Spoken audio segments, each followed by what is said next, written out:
show is all about exceptional kids doing amazing things. And I've got with me Miss Olivia Bruce, all the way from Maryland, D.C. Maryland, okay. And she is an artist. And Olivia, how old are you?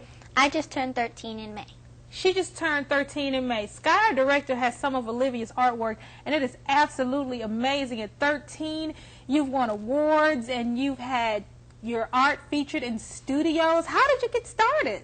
Well, I met Mavis Turner when I was in the 2nd grade, and I started drawing when I was in the 3rd grade. And who is Mavis Turner? She's the art director of MTC Art Studios in Maryland. And so, how do you like drawing? I love it. I think it's a great opportunity to express yourself in many ways. You can use pencils, oil pastels, painting. It's a lot of things you can do.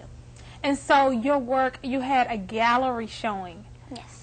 When was that and how exciting was it? I can't actually remember the date, but I thought it was really nice to see people appreciating my art, and they thought it was nice. So are people amazed when you tell them you're just 13 years old?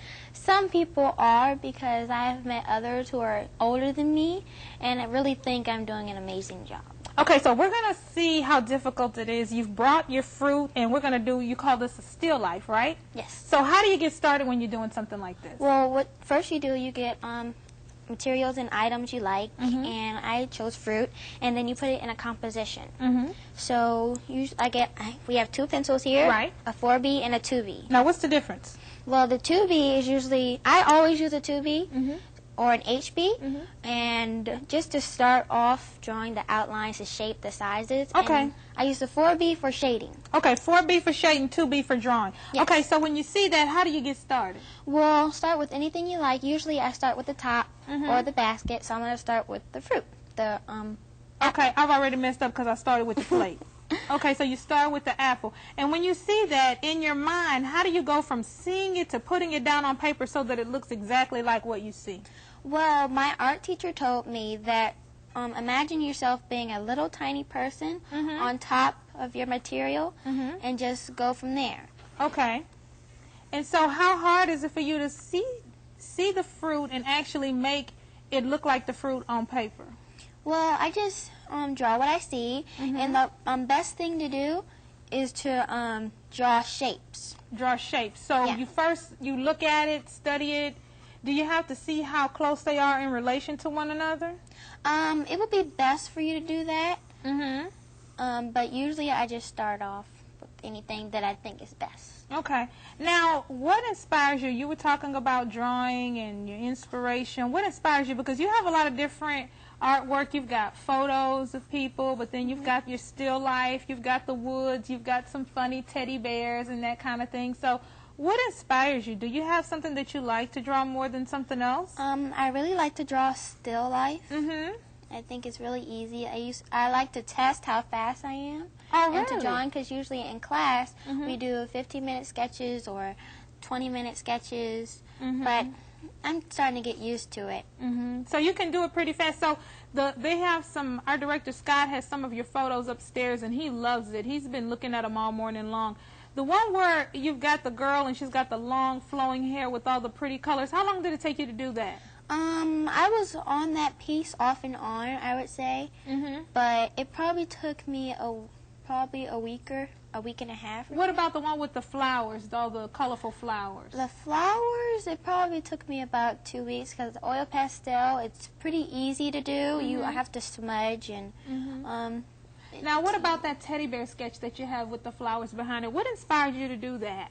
Well, the teddy bear sketch is usually, that's just charcoal. That was just a test of how well I can be in charcoal. And it turned out to be really nice. And so when you had your showing, did you sell a lot of paintings? Yes, I did. So what are they going for? How much are we making here? I would probably say right now I have gotten $50. I can't really remember. You are rich. No. $50? That's pretty cool, though, that you're able to do something that you love and make money. Yes. Do you want to grow up and be an artist? Probably not, but it's fun to do? Yeah. I do like, doing it in my spare time that I have. and just continuing on of what I like to do. So how has it made a difference in your life? Do you remember what you were doing before you did your artwork? Are you really having fun? How's it made a difference? Really, I would say that it has made a great impact on my life because I really like it a lot, and people have said that I was really good at it. So I thought to myself it would be a great opportunity to continue what I like. Wow, how cool is that? Yeah. How proud of your mom? How proud is your mom of you? My mom, she said she was really glad that I'm sticking to what I like. And my dad said just keep striving for excellence. So I'm still just going for what I think is cool. So do you think it's easier for you to like do your schoolwork? Have you noticed a difference in your life since you started doing art? Are your grades improving or anything like that? My grades are still the same of what they were. It is kind of hard to juggle school and art, and I do a lot more things just in art, and I'm still trying my best. Well, I think you're doing a fantastic job, and some of your artwork is on display here at Bouquets by Carolyn over in St. Paul on Selby Avenue, and I was blown away when I saw it, and that's why we invited you on the show. Not just to have you teach me how to do art because my banana looks like a frog, but but to shine the spotlight on you as an amazing and exceptional young lady. So we thank you so much for being here today on Crossroads. Thank you. And you guys stick around, don't go anywhere. We've got Forgiven coming up next. My banana looks like a frog. Stay with us.